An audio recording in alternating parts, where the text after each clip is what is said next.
İntizardan dolup dönüp söz oldum. Belki sözle neçə qəribə iz oldum. Duyğu oldum, neçə dolan göz oldum. Bu acını mən sənə həsr eylədim. Vaxt aparır bahar çağın ömürdən. Saçım rəngi külə dönər kömürdən. Sümük sinəm heç deyildi dəmirdən. Döyə sıxa axırı qəsr eylədim. Dərd bürümüş ürəyimdən can istə.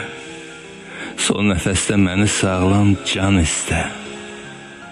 Dönmək də ol, sığınmağa yan istə. Sol tərəfi tam sənə kəsr eylədim.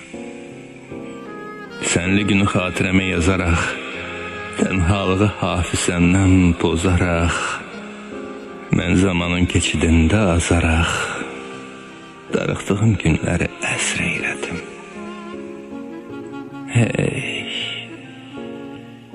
gəlişin gözü yoldan yığmadı. Yoxluğumla əl qələmə doğmadı. Sənsizliyim şeirlərə sığmadı. Yaza yaza axırı nəsr eylədim.